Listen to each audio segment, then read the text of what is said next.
On today's episode of The Hunt is On, we interview my fellow GlassHole and Icon Legend star from season 1 of Call Me Mother, King Hercusleaze. We chit-chat briefly about Big Brother updates. The Blue Hydrangea winner and... reality TV tidbits. Yeah, and the fact that Blue and Rue should never do a song together again. Absolutely. But the meat of this podcast today is our interview with Herc, so stay tuned for that. It's going to be a good one. There's some juicy tidbits you won't want to miss, and we'll hear and see you there. Yeah. Hi there, we at The Hunt is On would like to acknowledge that we are currently living, working, playing, and recording this podcast on traditional territories of the Blackfoot Confederacy homeland, which consists of the Siksika, Kainai, Piikani, Tsuut'ina, and Stoney nations. We recognize the many nations who call Mooniyang their home, which include the Métis Nation of Alberta Region 3 within the historical Northwest Métis homeland. I'm Valerie Hunt. And I'm Andrew Childs. And this is The Hunt is On. And today we have an amazing special guest, another amazing interview for you. Yeah, we have the one, the only Hercusleaze from Call Me Mother season 1. Yeah. And yeah, it's a really cool interview, but we're gonna talk about some like fun life, usual Val and Drew things first. Yeah, so let's get into it. I'm your barely alive diva today because I did 100 shows this weekend. Yeah, like literally 12 different numbers in the last 3 days. Like, yeah, probably, if not. So on Friday, I was in Fernie.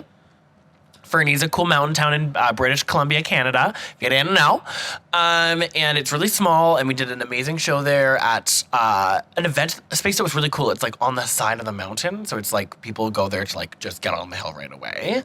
So like super ski energy.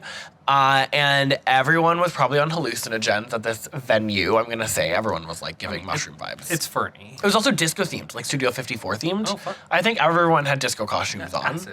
Acid. It was giving that. Acid. And the stage was like it was a drag stage, so it was like a 3x3 piece of wood with a DJ booth behind it, but it was really good. And then we had like a whole basement to get ready in, which was great. I went up with Fair Enough, Not Enough, Felicia Bonet, and our friend Stephanie, aka 80% Sexy, whose birthday weekend it was. Yeah. It was just the best weekend. But we drove up there Friday, had a great stay. The party was great. No one in the show tipped us.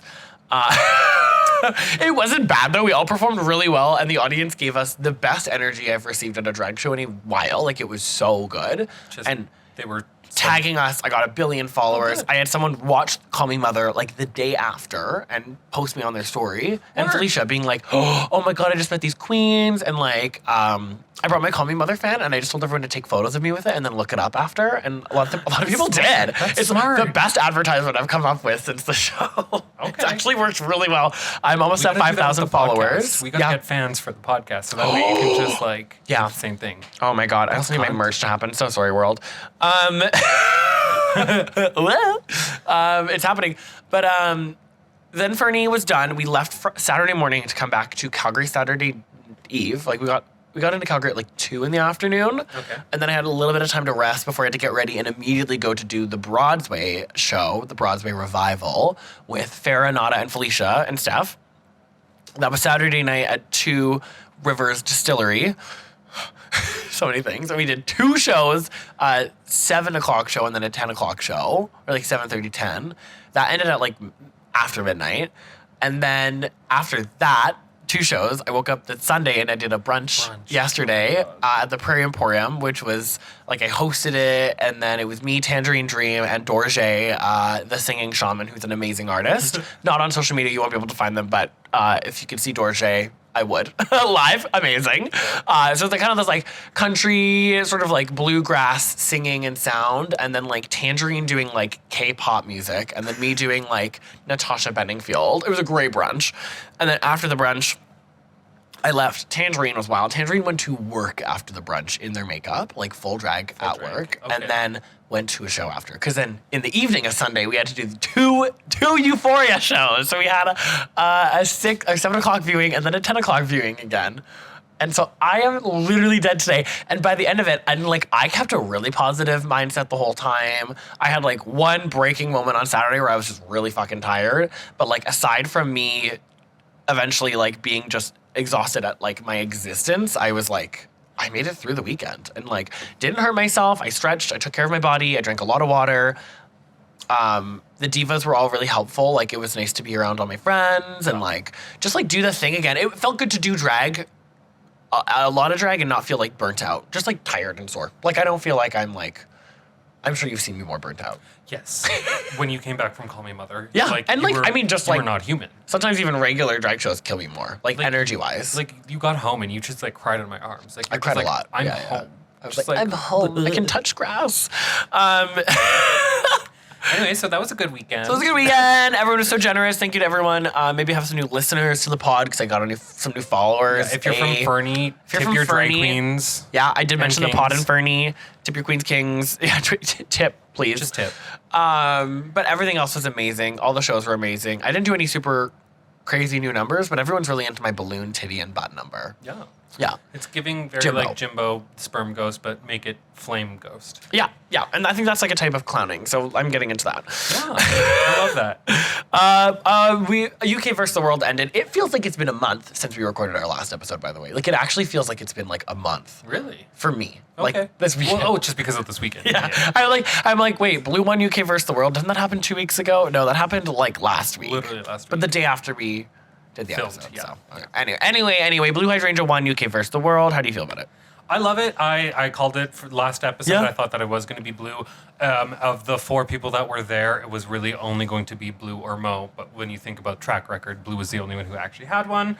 So it felt correct. And even then, there was a few moments during the season I was like, Blue, safe? Really? Like, she should have been top, but she wasn't. So I feel of the 4, it was correct. Yeah, I feel like... Was it correct for the entire season? No. Yeah, and I do feel like the lip syncing was a domino lip sync. Oh my god. We're about to get another domino lip sync with season 14. Jesus Christ. Yeah. It's no domino, but the Jessie J song. Oh. I was the like, format of lip syncing. I was like, well, we're gonna get a domino No, effect. a domino of lip effect. sync. Okay, I hear you, Andrew. I was like, wait a minute, we're both talking about different things. I'm Yeah. talking about Jessie J, Baby Bang Bang. You know. Oh my god. Our Lord and Savior, Jessie J. Yeah, I agree. Blue did really good in the finale, and I actually really liked the song that Blue and Juju lip synced against each other too. The Duran Duran one? Yeah, I was happy about it. People were mad online, and I was like, why do you... I don't think it was bad, but it wasn't... Like, I wouldn't say that that's a final. Like, if that was just a regular lip sync, like in episode 3... the final song for season 1 of UK, or... Yeah, the final songs have been shitty. I like it! I hate all the final songs since, like, All Stars 4. Oh, that's fine. That's fair. Yeah. Anyways, but I did think that it was Blue, and it was correct in the sense with those 4, it could have only been. And when it came down to Blue and Mo, I personally do think Blue won the last lip sync. I think that Yes. Blue Hydrangea either had someone choreograph that for her ahead of time, She gave 110%. or she just was giving pure drag show excellence energy. Like that, I would like tip her. And She Mo knew she- looked beautiful. She knew she had to compete against Mo, so she had to give it all and then some. Yeah. So, like, I'm not discrediting Mo. Mo did No. fantabulous. Like, I And, would like- be tipping that bitch too. But because she knew that she had to, like, lip sync for the crown, she gave. And objectively, the Blue and Rue song sucks. I've listened to it a couple times, though. I kind of like it. It's, We would be the only 2 people who would ever like it. Like, probably. Yeah, we are. No, but Andrew, even we listening are. to it, I absolutely hate that it's not, like, a new song. And Rue. But I do like the song. I know. I just wish that it was a new song. I know, we That gotta be was, like, quiet, though, because they're gonna come for us. Yes. Anyways, so should we switch over to Big Brother Canada now? Yeah, what happened? Catch me up. Okay, so I think that you have a curse. You said Jay was going to be the first one to go home. They're the second one to go home, bitch. You called it. Oh, I knew. I didn't think they would last. So who do you think's going to be next? Let's see. Also, can I give a shout out? We didn't talk about Betty ever. Who? Oh, no, Edmonton. Oh, my God. We literally, because when I watched the video, I realized when I wrote it down, she was the first person, and I didn't write down Betty's name. Oh, right. Anyway, Betty's there. Yeah, Big Boss Betty or whatever. Yeah. I did see Uh-huh. Alex. How is he doing? Which one's Alex? Oh my He's God. the little nasty rat, right? The rascal rat. It's like I have my list. Actually, we have the list of the BB Can characters here. Yeah, I was just like, I'm thinking of... Kevin. I was like, Scritch? Alex? Kevin gives me anxiety. Yeah, Kevin, he almost went on the block again, but then he rascaled his way through And he's playing with Jess, right? Yes, but they're like, the way that they're playing it is that they hate each other. Yeah, They're like, no, you're a stupid little bitch. I hate you, but like your game is really good. But like, no, we can't. Frenemies. No, get out of here. Like she's Yeah. like, get out. Like get out. That we don't want them to think that we're working to get out. Okay. They are being very like dominant, and I love it. Oh, I know. I just saw a clip and I was like, oh, this is kind of fun. That looks like a good game. I think that going home next will be Stephanie or Moose.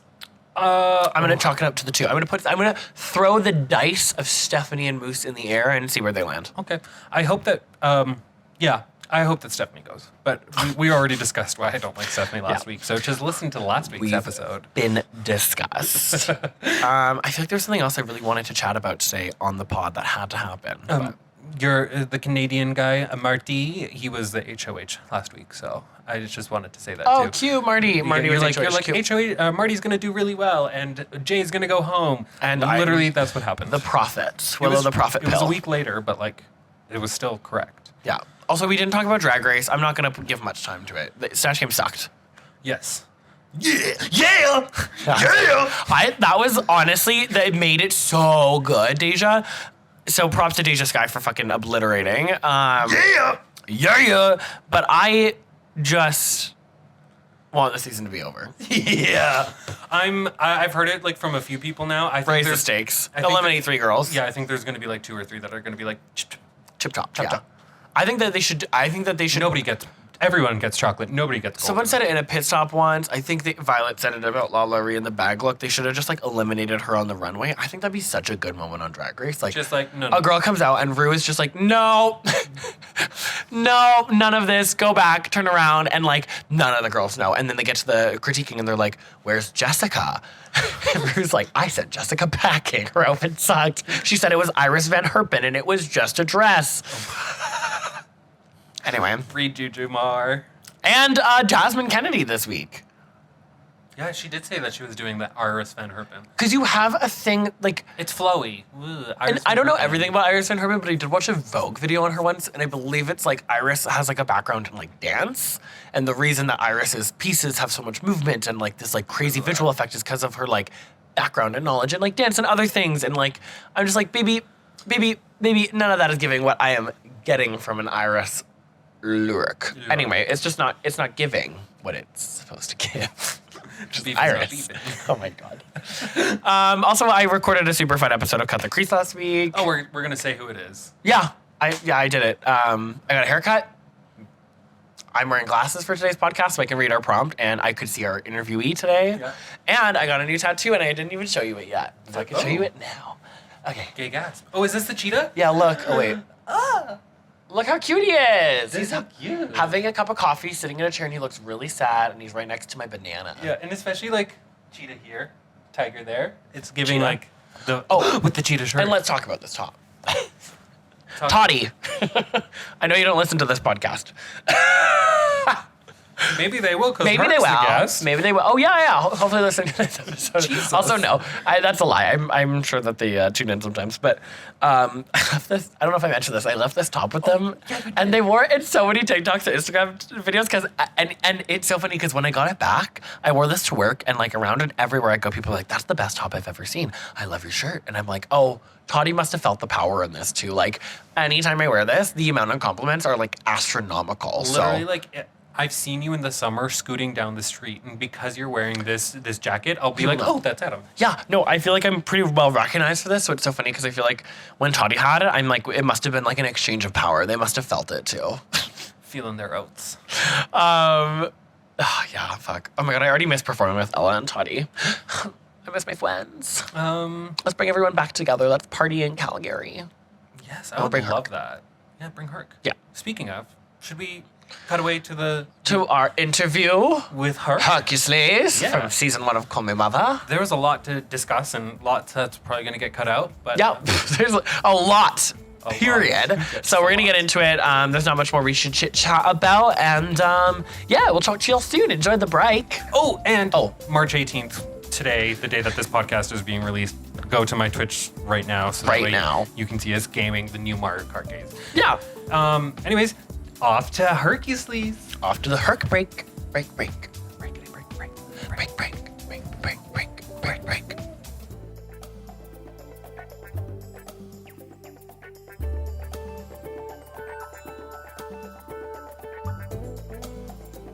Well, welcome back from the break. That was hot, sexy, and I feel totally refreshed. Yeah, that was a really fun time. It was amazing. And we're just going to jump right into it with our very extra special guest today, all the way from Montreal. It's Hercusleaze. We want. It's me. Very happy to be here. Very happy to have this long white cord dangling into the future. And that's okay. People at home can try to figure out what this tech setup is or not. Let it be a mystery. You look amazing. Your setup looks really good. Like, it looks exactly like what I'd imagine a Herc setup to be. Yeah, log into the YouTube to check it out. It's crisp, clean. Mwah. Yeah, the lighting, perfect. Thank you. It's staggering, the difference of how I looked earlier when I was just FaceTiming you, right? Like, this is, my whole life is so curated. I'm almost 35. I have to control the lighting in every setting to be comfortable. Yeah. It's working. It looks great. Planqué. Yeah, you know, it's cheaper than Botox. Yeah. Oh my God. So true, so true. I'm so excited to chat with you. This is the first time we've, like, I think I said this when we just got on video, but like chatted or seen each other kind of at the same time, probably since like filming, I guess, right? Really? Yeah, voice chatted, yeah. We've messaged a bunch, but and we tried to have a phone call Like, before the show started airing, and we just sucked at getting a time that worked. But and then the show aired, and when the show aired, that was like an avalanche of just like, blah, blah, blah, blah, blah, and there was no time for anything. So there was no time for anything in life. Sounds very on brand for the House of Glass. Yeah. Yes. But let's talk about it. Okay, we're in House of Glass together. We were on the TV show Call Me Mother on OTV, and we both were adopted by the iconic Crystal from Drag Race UK, and from her own career of just being Crystal. Yeah. But how happy were you to like actually get to work with Crystal? Because I feel like that was like actually like y'all were a match made in heaven for sure. Yeah, I was so happy to work with her. I was actually most happy that I knew who any of the mothers were going to be. That was like my biggest fear. I was like, oh no, they're going to announce people and then I'm going to have to clap and pretend I know who they are. Yeah. And when the moms were first announced to us, Dallas said their names, but like it was kind of quickly, and I actually didn't hear all of them. I figured out Berbeta, and not figured out like ahead of time, but I mean in the moment, I was like, okay, I recognize her picture because, you know, the Montreal connection, and Peppermint, but I didn't hear when she said Crystal. I didn't know who that middle photo was of. Oh. And the photos of the moms were like actually quite far from us. They were so far. I didn't see Peppermint. I had no idea it was Peppermint. Yeah, it's so funny. If you go if you go to the footage, it's like I think you, Val, and then Sanjina just like squinting, like couldn't see it. What was that? Who was that? I thought Crystal was just, I was like, oh, that's just like some Toronto queen I've never heard of or something. And then I went back in to the dressing room to like change something really quickly. I can't remember what it was, but I was like, the Care Bears, you know, there was a Care Bear watching me. Those were our handlers, the Care Bears. Handlers. And I was just like, I'm just going to peek over here. And I went to the closet where the photos were. And I was like, oh, it's Crystal. And I'm so glad that I had that moment before going on stage and seeing her, because it did give me that second to be like, okay, what do I remember about Crystal? Which was surprisingly a lot. Like I actually knew a lot about her, which is not the case for me with all Drag Race queens. Like I don't have like the massive lexicon of Drag Race that you do. So I was like, oh, the fact that I like off the top of my hand know like 5 things about Crystal is actually quite amazing. And I knew that she has a great reputation for hiring and working with drag kings in London. Yep. And the other 2 mothers have no reputation for that whatsoever. So aside from the other things I have in common with Crystal, it was just a no-brainer for that fact alone. Yep, totally. And it was so cool learning that you both are like skilled and trained in like aerial work or like aerial silks. That's what that is, right? Yeah. So both of us had asked production if we would have the capabilities of rigging aerial apparatuses and or apparati. And we couldn't. So she wanted to like for her finale number to be able to do some like rope number, and I do silks and trapeze, and Yep. Oh my God. I totally would have done something circusy for my talent She told me show about if I had been allowed. This would have been amazing. I know. If only they had the infrastructure. But our set was built in a gym.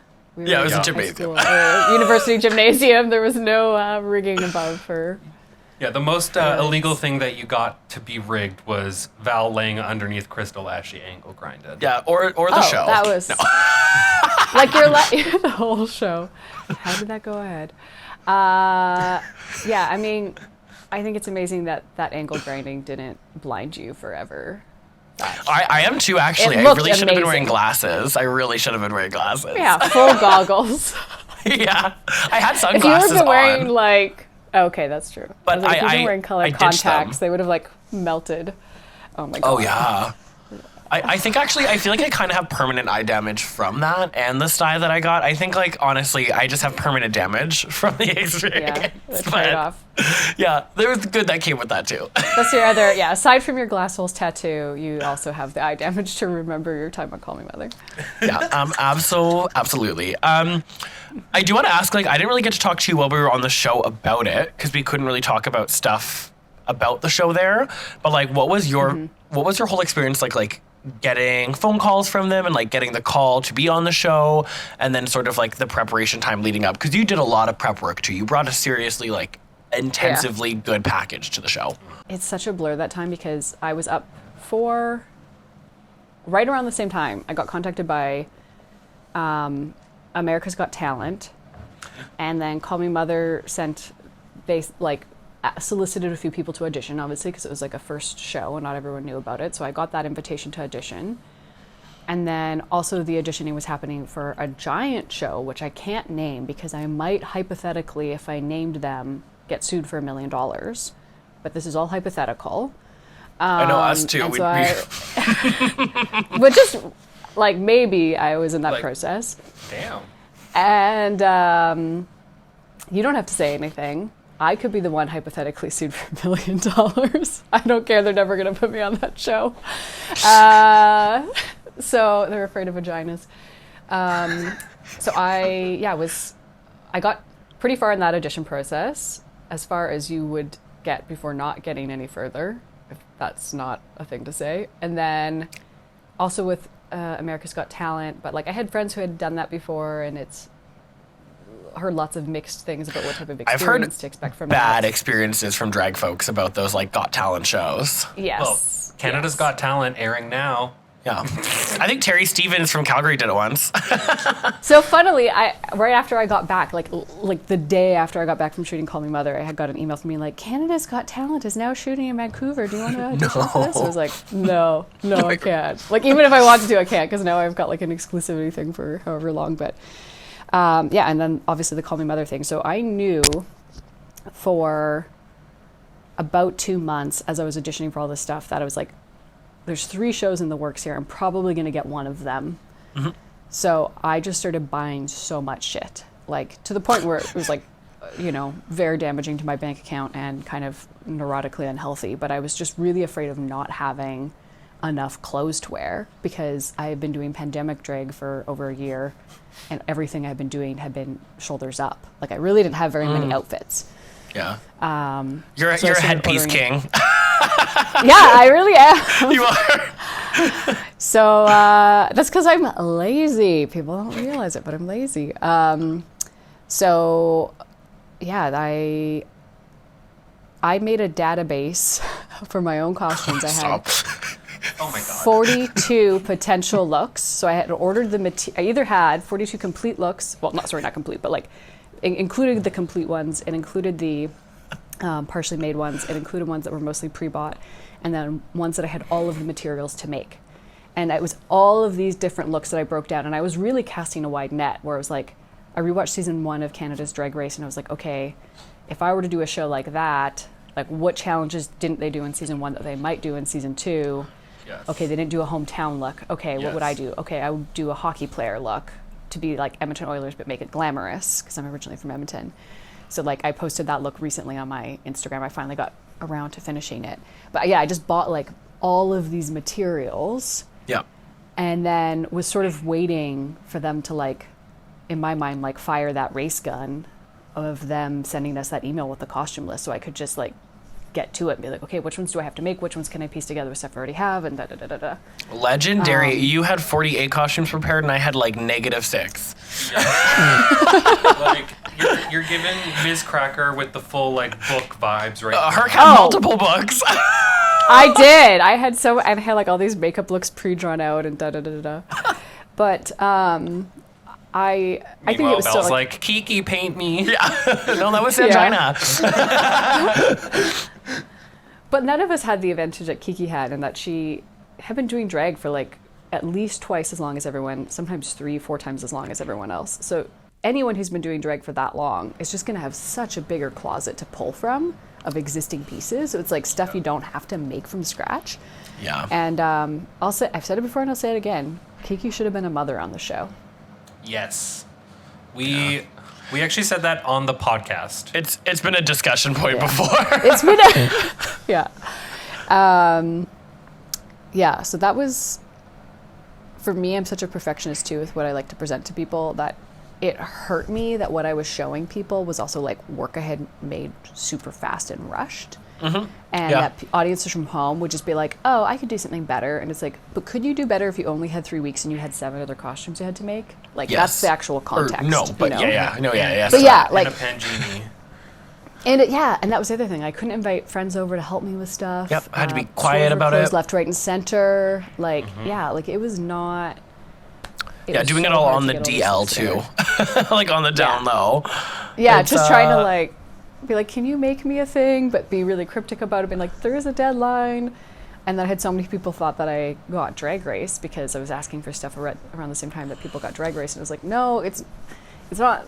I can't say anything about anything, but nah. And you don't even really know what you can say because you don't even really know. But you're like, I just need it, and it will be presented in a way that I hope will be really cool and will be seen by lots of people. Yeah, the challenge that existed. I was curious, and I kind of feel like I know the answer to this. Was there an outfit that you created or had made or had worked on that like you brought to the show that was your absolute favorite?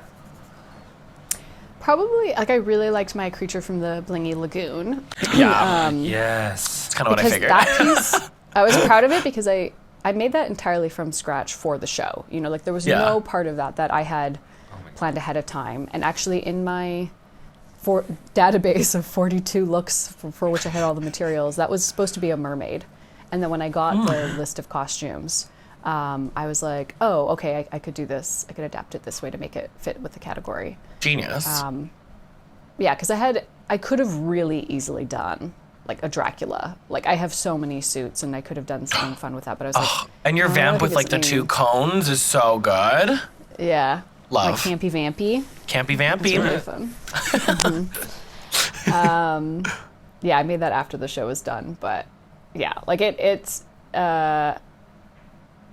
there's some stuff I see on the show that I did where I'm just like, oh, I'm not really proud of that, but no one likes to hear that either, you know, like, you know, if someone's like, oh, you did so good, and you're like, oh, but actually it wasn't my best, like, that's just the worst way to reply to a compliment. So I'm just like, yeah, I give myself a B. You know? You did great though. Like, I think out of everyone on the show, you also kind of came in like, I feel like it's not been seen on a drag show before because drag shows are reluctant in hiring kings, but like, you were like the first like Instagram king, I feel like, too. You know what I mean? Like, if that makes sense. Like, I feel like coming onto the show, you had a following that knew you super well for like your like super like conceptual and really well thought through and well executed like visuals. Yeah, DIY follow alongs on the story. Yeah, like I could imagine the pressure of being like, I have to live up to all these looks, but I think you did. Like, you fucking killed it. Fantastic, fun, fucking tastic. Yeah, and I think my favorite thing on the show was your critique of the Phoenix. From the Burn Baby Burn, because it was when Kiki wore that Phoenix outfit. You mean one that was in the edit? Oh yeah, I was kind of mad that they included that because, I mean, to be fair, I guess you consent to being filmed and you know you're being filmed, but that was definitely a comment I said like to the producer on the side and not like looking in the camera, and I'm like, oh well, of course you took that. They chose that take, but like something that like I like the way you think because you don't go for the most obvious like thing usually, which I think is what a lot of people would like. What I don't know. I kind of try and think that way as best I can. I wrote an apology publicly to Kiki for that thing because I felt really bad about it. Like, obviously in that moment, if you say something like that, it's because you're feeling insecure and jealous and frustrated that you're not winning as well, you know, and also because that look that I wore for my Burn Baby Burn. It was the only one I hired out, and I spent so much money on it. Like, It was so good. much. And that It that was has so nothing good. to do with Kiki, how much I chose to spend on that look. But for that look to not be rewarded the way I was hoping it would be because I spent so much on it, like that, I think was actually the thing that was upsetting to me. Yeah. Also, I'll go on record to say your makeup was not giving Rasputin. No, it's funny because I do a Rasputin, and I was just like thinking to myself, I'm like, yeah, I might know a thing or two more about makeup than you do, Barbada. Yeah, I was like, wait, is that what took Herc's outfit away from a 10? Honestly, what took the score away from a 10 was my outfit, but No, because I think our outfits were scored individually that episode. oh, they I don't think we were. scored No, they were. You're together. right. Yeah. Yeah. Which yeah. was also confusing because they told us we'd be scored individually going forward, but then in the musical episode where I got eliminated, we went back to being scored as a group for our outfits, but then individual for performances. So that was one of those things where I I didn't even literally notice. the night before, I'm like, should I practice my lyrics or should I finish this headpiece? And it's like, okay, my look is going to be the thing that saves me, not my dancing abilities. I'm not going to become like an amazing dancer overnight. But in the end, it didn't save me. And it was just like, well, you just keep changing the rules, don't ya, TV show? Yeah, there was a little bit of shuffling and magic happening that day. Yeah, That day? That existence. That there was season. a lot of... Yeah. Yeah, Let's wait for Anyway. season 2 and I'm hope for the excited. best. We'll see what happens season 2. We'll see what happens. Hopefully more Season kings 2 and things. Yeah. We'll see, yeah. They wrapped up their casting, or not wrapped it up, but they closed the audition call yesterday. Yeah, I think it would be a wise choice this season if we saw an even more diverse cast. And I think it would be really cool to see maybe a change up of some of the mentors on that show, just to give it a different Yeah. like change of pace. And I think that that's something they had planned from the start anyway. But I'm excited to see like if they bring new folks onto that production, like what that would look like. I kind of want them to have all the drag performers present their talent and then they decide who they want versus like one performer clack, another performer no clack. That- I want that'll be it to be revised. fair. Yeah. Because so much of it is, it's just about like the order that you're auditioning in at that point, you know? And Yeah. like, I really think that like Ella didn't get a fan right off the bat for her look because everyone was like, oh, we can't clack on the first one. We got to see what else there is. And you know Yeah. what I mean? Like, there's like, Yeah. it's, And I feel like I and had it's an the same advantage. with the voice. But, Oh yeah. Or it's even yeah, the like same because with it's, She Who Shall Not Be Named did not get the opportunity to even get to see Crystal. Like Crystal's was like, I'm closed, so it was either Yeah. you got Peppermint or Barbada, yeah. and She Who Shall Not Be Named went for Barbada. Yeah, it's a wild time. yeah. No, like I think that. Yeah, I just think it was like a weird process for like that like first little thing that could be revised a little bit because I do feel like I had an advantage going into the talent because I knew I was first going into the talent round because I didn't change outfits, so I was like. Didn't get picked on my look, but I was like, hey, people, I'm ready to go. I can go do this thing right now. Get it over with sort of thing. And I definitely think that, like, it had an advantage. But, I mean, Yeah, that's I was pretty the name of the game. early on in the auditions too. Yeah. Yeah, you just gotta, Yeah. like, fight. And, I mean, that was also, like, it was nerve-wracking to know. Okay, actually, I have a real question for you. A real one. Yeah. Another real one. Was there anyone who you would have like switched out in teams or seen like on a different team in our season? Like you could have seen something play out differently Oh. that way? They seem pretty spot on. I remember Yeah. knowing that you and Rosie were in House of Glass and I was like, that makes sense. I feel like Calypso could have been Peppermint. Yeah, And, I and think that would have made sense. Yeah. yeah, it's hard to imagine because then you're like shuffling. It's like trading people. Yeah, because I know we were just like, I we were think- like kind of critiquing the process, but I mean, it did turn out pretty good in the way that we all were kind of in the right houses, I feel like. Yeah, I think one thing that worked out really well that the producers did not plan, and they're so lucky it worked out this way, is that every team had a strong sewer. Yes, absolutely. Because imagine if myself and Calypso and Kiki were all on the same team. How For the first 2 fucked weeks. their teams would have been. Yeah, literally. People would have figured it out, but you know what I mean? Like, because even none of our moms were even that crafty. Like, Crystal was the most, and Barbada could handle a glue gun, but Peppermint didn't help at all with like really construction. No, not her forte. So, yeah, like, so it was, that just worked out that we had like expertise in the right places and like dancers where we needed dancers, and you know, like there was kind of like a that. dancer on every team, a little bit of like an oddball Yeah. on every team, and then like a sewer on every team. So it kind of had like this Yeah. weird unpredetermined balance. Yeah, but yeah, that was really just luck, I think, more Yeah, than the only anything. unscripted Yeah. thing. Yeah, oh my god. Yeah. No, it was unscripted. It's reality TV, baby. Well, can I say like a thank you? A thank you to you for being there and existing there. And I don't know what I'm allowed to say, but thank you to you and to Adam All. It was a Yes. really nice special treat to have Adam make a special out of the blue appearance. We love an Out of uncle the blue, moment. didn't have anything to do with anyone making strong demands. Nope. It just happened. He on its just he own. wanted to come. He actually he heard you were on the show, and no, it was really awesome. So thank you actually, because it was Yeah. refreshing. Okay, did you have any? How did you feel about the question, last two episodes of Call Me Mother that like you weren't a part of? Oh, it was. Was so that a weird experience? It was actually quite weird to watch those episodes because I had like built up an idea of what they were because I knew what the challenges were for those weeks because you guys had told me, and obviously because the producer said we're kind of telling us about like what was coming up next. Not in terms of like the secret stuff, but like we knew what costumes we had to wear next, and Totally. it was kind of frustrating because I thought I would have done pretty well in the challenge for episode 7 where we're writing like kind of this stand-up acts, flight attendant acts. I was Yep. like, yeah, I think like I could do that pretty good. And then the finale was, again, I was like, it involved dancing, but some of it was not that intense. And I was like, I could have at least gotten to the finale had it not been like, yes, that blasted musical episode. What was that about? I perform That Loco was Chanel all the all of time. I that. love it. Yeah.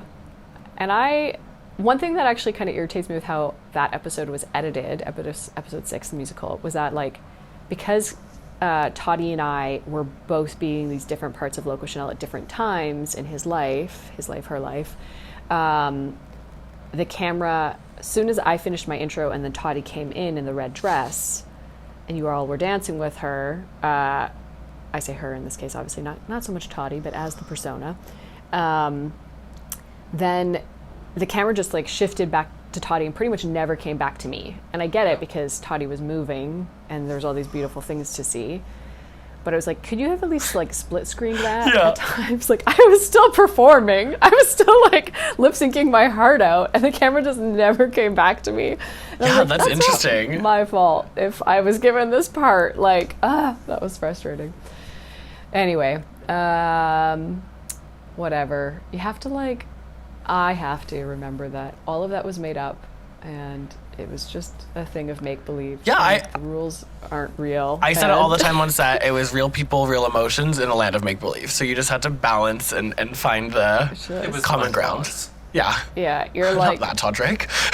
you're not sure, like, 1 second you're like stepping in a swamp, the next second it's quicksand, the next second it's rock solid, and you think you're fine for a little bit, and then it's a swamp again, and Yeah. you're just like, what? And then the whole Where cast are has a we? crying purge circle at lunch. And Yeah. oh God, what a good time it man. was. Well, it was a fun experience, and I'm glad we got to share it. I'm very glad that I had this experience with you. I will say that. I'm not going to say it was a fun yeah, experience. yeah.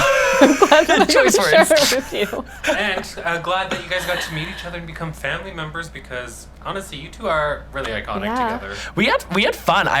Sorry, we had a did. time. And I really enjoyed like the roast episode. I feel like I learned a lot from you that episode, and kind of like maybe vice versa, and like Yeah. like That was fun. it was. We did have fun. Yeah. Like actually shooting so we had a day for the musical to practice that wasn't filmed. And that was probably the most fun day we had been on set. Yep. Because there was less crew members there. There was just like fewer cogs. There was less pressure without the camera.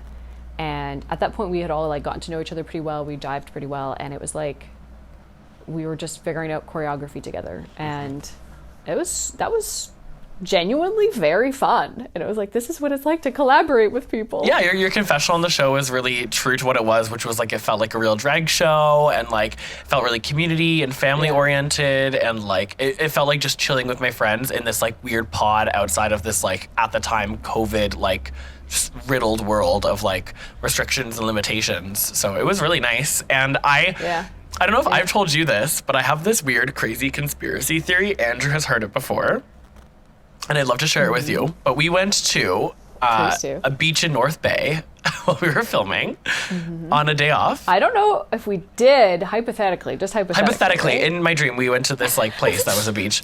And hypothetically, some people got in the water at that beach. And hypothetically, those people were Hercusleaze, Sangina, and Barbada. And hypothetically, 3 people stayed out of the water. And then hypothetically, everyone who was in the water got sent home. So I had this like theory that I was like, the water at the beach was cursed. Because me, hypothetically, myself, Kiki, and Toddy were like landlocked and eating our Burger King in the shade. So if you're hypothetically on season 2, hypothetically, don't get in the water. Stay out of the water. I thought you were going to say, hypothetically, Hercusleaze got a massive sunburn on his back, which then made for continuity issues when trying to film us practicing for the dance number, which was true. My back was just red. I remember the sound guy like lifting up the back of my shirt. Hypothetically, if you're on season 2, bring a sun visor. Yeah. Bring sunscreen. And it's funny because I did have sunscreen. That was the hilarious part, is that I just did a really bad job applying it so you could see my finger marks. I want to get those photos from that day. Who took photos? I can't remember. I think hypothetically a handler took a picture of us. Hypothetically, je ne sais pas. Maybe. Yeah. Yeah, probably Jenna. Hypothetically, I don't know. Yeah, you don't know the names of the I don't speak French, but my brain is saying je ne sais pas. I don't know. I don't know. Yeah. It's Je true. ne sais pas. That's another weird thing, is to go through such a big experience and for so long and to have no photos of it. That's weird in this day and age. Oh, Yeah. weird. No photos to look back on really of like the intimate experience, just like an outward like the camera point of view. I have a question for you. Because you've referenced very detailed moments in the episodes, how many times have you watched each episode? I've watched the whole season like 3 times, probably fully. That's weird. If not more. I know. It's because I like to like dissect things, and I've had a really interesting experience like rewatching a lot of those moments and like screenshotting and like honing in on like people's like I find it so fascinating. And you knew this. I loved the show on set, and I love drag shows. Andrew knows. So you watched it before the live party the night I watched of, the episode most days before the show. and then you would watch it at the live party, and then like a month ago I've gotten like a photo from you being like, did you know that there was this moment in this? Yeah. I was like, girl, what? You're still watching it? I'm just curious, and I just find it interesting, and like I'm proud of the accomplishments I had on the show, so I like rewatching my successes and not so successes, but I also find it interesting to like see it each time a little bit different as I process things. That's true. Yeah, that makes sense. That's so funny. I would watch an episode and I would have like, for pretty much like a 24-hour period afterwards, I'd be in like sort of a coma where my brain was just processing like, okay, all that information you just watched is now technically public knowledge. Not that everyone knows it. I know that I'm not like that much of an egomaniac, but like anyone who wants to know this about you now has this access. And so it's like my brain had to understand my identity now from this like outward lens, and just like it took so much mental bandwidth to be like, okay, so that is now in the public's image and understanding of you. And that was always like quite overwhelming. How did you feel about the wiki page? and before the season aired, how they already guessed everybody, and you included, and they already knew things about you, like where you were born, how old you are, your real name. Though, funnily, the wiki page, first of all, whoever did that, like, good on you, made us feel real special when we discovered that. But at the bottom of my page, if this hasn't been changed, it just said, like, trivia about Hercusleaze. Hercusleaze is a lesbian. And I was like, that's not trivia. But also, it's incorrect. Yeah. I'm not a lesbian. Get your facts straight. That's like, I'm like, I identify as queer. You know, if you want to get pedantic, you could call me pansexual or bisexual. But, like, I'm not a lesbian. Sorry to disappoint. Anyway, that's Tiohti lame is the trivia. lesbian of Call Me Mother season 1. Exactly. Tiohti is the non-woman lesbian of the cast. Exactly, yeah. The non-binary lesbian icon we deserve. Yeah. Oh gosh. Anyway. And I mean, both of us could probably go on for days about how much we also adore Tiohti. Like, Tiohti smashed the competition. Oh God. Like, Yeah, beyond. I love Tiohti so much. It's like Yeah. so good. I think too, like, Tiohti just naturally, and I think yourself as well. I'm trying to think who else. Just like some people in the cast had a much better natural disposition for handling the shit that was being thrown at us. You know, like, Yeah. I think I am not a go with the flow person. And I think you and Tiohti both really are. And you can just like, okay, that's not great. And like adapt and roll on. And it just like, I don't want to like dismiss any like challenges you may have had on set and stuff. But I mean, I think you both seem to handle the really intense situations better than I did. Because I got so like indignant at times about how everything was panning out, and that really like forbade me from actually having a good experience. And I think in order to do well on a show like that, you do actually have to be enjoying it. You have to like find the joy there. I think you had like your blinders up. You were so focused on like what you wanted to do and what you wanted to be presented as, where Val was able to like take herself out of the situation and be like, this isn't a mini challenge, this is be stupid challenge. Yeah, I also Yeah. I think from being there with you too, like I have more knowledge of like Drag Race, which is loosely what Call Me Mother was based off of, right? In like a lot of ways. And also like I'm a drag queen. I had an advantage of like these challenges being kind of catered towards like the style of things that I did. Yeah. And so I mean like there was definitely, I'd give herself credit for like more to work through in terms of like finding the fun in the process. Yeah. Because I did like, I'm already a super heady person. And so then when I'm given a challenge, it's like super feminine, and I'm like, okay, I have to make this work for my drag. That even like throws me deeper into a heady mind space, because you're like, what's still going to work with the show? What's still going to be true to me? What checks all the boxes like for what the judges are looking for? Like it was just like an extra hoop to jump through. So it was, Anyway. Yeah. Kiki was an angel for honestly calming me down after like the third week of the show. I was like, she was just like, stop being crazy, like have some fun, and like really tried to like, I think Kiki was really grounding like the whole time we were there, I felt like. And I was also, I mean, being on a team with you and Crystal was great because you were both the two brainiest people I know probably. So it was a nice balance, because by the time that we were just like the duo before you had left, like it was like we worked together well, because like you had these like great amazing conceptual ideas, and like my job I felt like on the team was just to dumb things down so it was like easy to do and like a little bit more fun. I think you kept things fun. You injected things with fun. I also like, I have obsessive compulsive personality disorder, which I talked about on the show, and I even talked about it in an interview, but it never made it into the edit.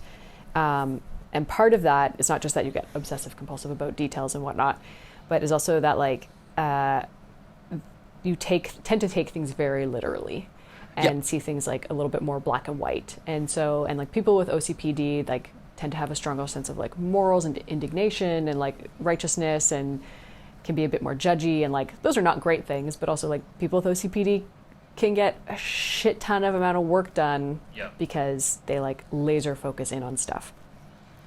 So I think with the show, and I think Calypso, who's also spoken about being on the autism spectrum, like both of us have this super like take this literal brain, and like if we're given a challenge and we're told like do a sewing challenge and you're going to be judged on it, we expect we're going to be judged on like how well we do, and so we're objectively trying to do well, and then you see the scoring and the judging and you're like, well, that doesn't reflect what we're actually seeing in what can be measured on an objective scale. And that just feels super disorienting because you're like, well, what am I doing wrong?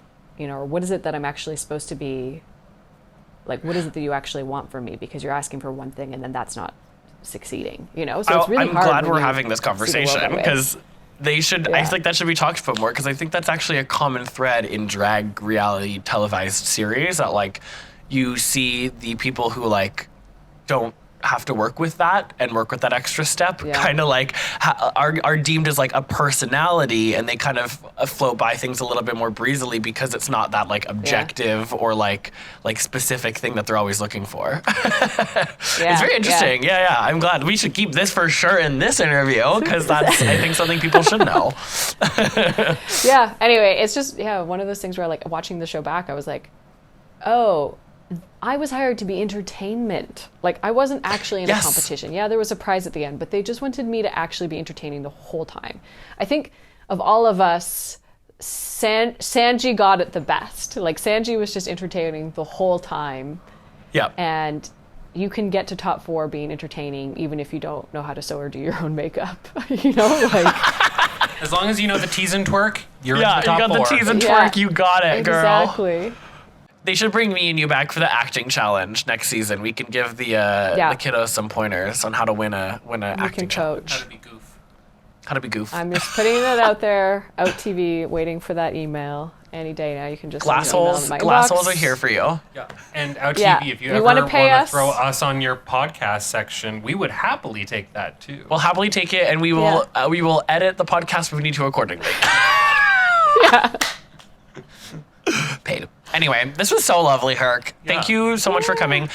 Before we wrap, I feel like we should soon. Do you have any like upcoming projects and stuff that you want to plug and like do a little make note of? I think so. So much of my stuff is obviously Montreal specific, but I will plug my class. That is yes, course. Yeah.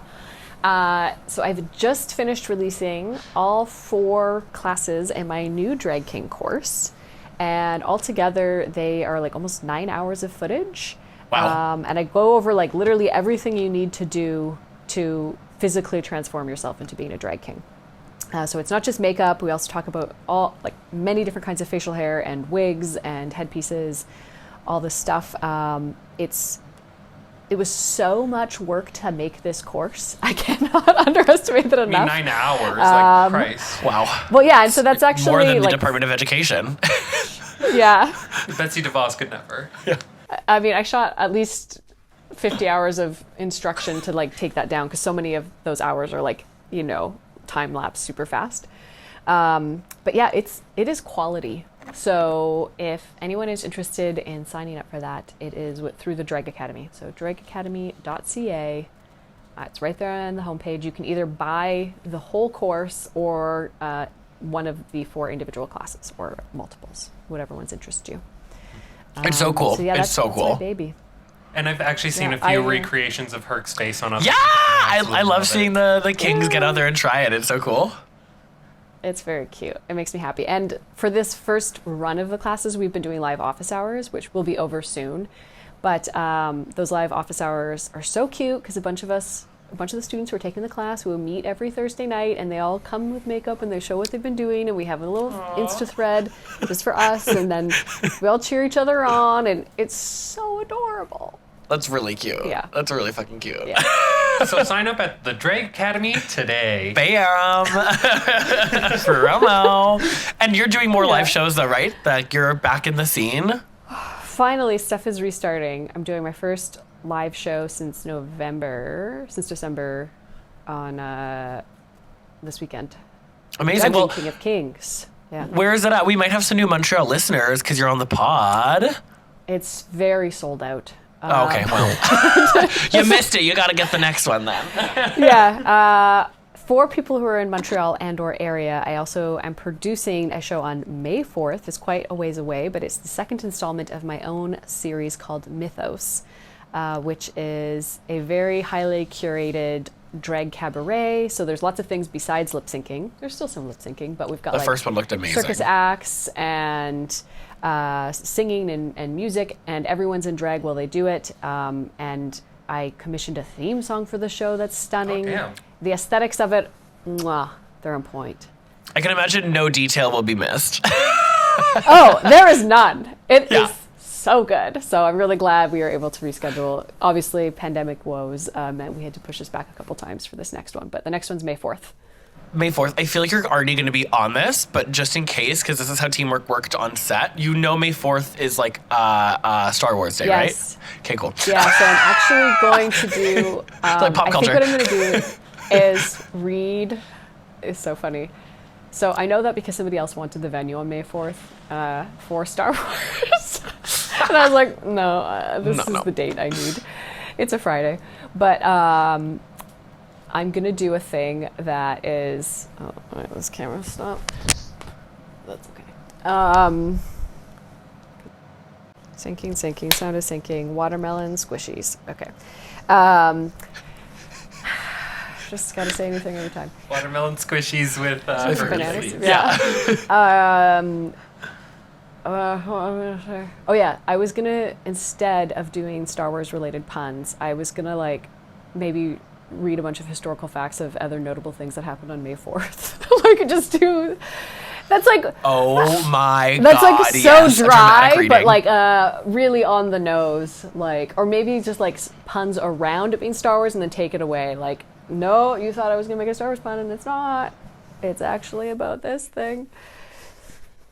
I will be booking my flights ASAP to come see this live. Yeah, and the outfit I'm gonna wear for this next one is actually the suit that I sold to Tiohti. Well, I gave it to Tiohti, and then Tiohti asked Yep. if they could cut it up, and I said yes. Actually, I don't know if I told you this, but Lucinda sent me a text message when you guys were filming the final episode, and Lucinda was like, Oh, about the suit. yeah, it was like Lucinda asked me, Tiohti wants to know if they can cut up the suit, they will just pay you for it, and I was like, sure, that's fine, do whatever you need to do. Yeah, and if this makes the episode for listeners out there, I wasn't the only person who got a suit. Yeah, so hey, I was kind of peeved about that because, not peeved, no, I wasn't peeved at all, but I just thought for how much drama Herc's suit made in episode 7, I thought for sure that they would mention that I also gave Tiohti this suit for episode 8. Not a word, never gets brought up. Not a word. Anyway. Not a word. You know why? It was in that moment I knew I lost. It was because Sangina wasn't there to complain Yeah. about it. Oh my god. Jail, But yeah, but true. I've had a new suit made for myself in that same fabric. So it's a slightly different style. So at least they're each like one of a kind. Cool. But then I'm making a teapot that I'm covering in the same fabric as well. And I'm going to do like a teacup on my wrist and do like a glass rhinestone stream of tea. And I'm going to be this like Mad Hatter top hat teapot. Is he, you know? It's going to be very nice. Yes. Well, yeah. Oh, and then just pouring my tea. And so I'm going to wear that to my next show. Anyway. Oh my god, well, I can't wait to see all the videos of it. It's going to be fucking amazing. Thanks. Everything you do is amazing. Oh, thanks. You And too. your socials? Oh yeah. Hercusleaze on Instagram. Just Hercusleaze on Instagram, King Hercusleaze on Twitter. I never really use Twitch, but I keep saying one day I will. I'm Hercusleaze on there too. I think that's it. Yeah, just then. Bitch, I'll give you a follow. Thank you. Oh yeah, and before you go, look at my GlassHoles tattoo. Yeah, I saw it on Twitter, but oh wait, my screen is. Aw, it's so nice. It's lovely. There she Good is. job. Good job, tattoo artist. I said I'd do it, so I did it. And then what did you get on your knuckles? You got hunt. Oh, I just got the word hunt yeah. on my knuckles. I like it. Yeah. That's a good. I think they're pretty fun. I might get more themed drag tattoos in the future, Nice. so who knows? I have a tattoo consultation on Thursday. I'm really excited. I'm gonna start to finish up my sleeves. Yeah, now because I'm not paying $1 bajillion to do a drag show, I have money to spend on tattoos again. Yay! Yay! We're living our lives in 2022. Yeah. We out here. Valerie Hunt, Hercusleaze, Andrew Childs. Anyway, all the love to you, Diva. Thank you you. so much. Yeah, appreciate you Love you being both. here so much. Of course. Thank And you. we'll have you back again soon, maybe in the fall or something, because this is great. Especially if we can be in the same room. Maybe I'll be in Calgary. Yeah. Who knows? Yeah, and if anyone is listening and they want to arrange that, Any show Fun producer. beer. Out TV. but yeah, that too. But thank you again. Literally an ange. An ange. Thank you. Bye. Okay. We'll cut it. Bye, everybody. Thanks for Bye. listening. Yeah, this has been The hunt is on. Nice.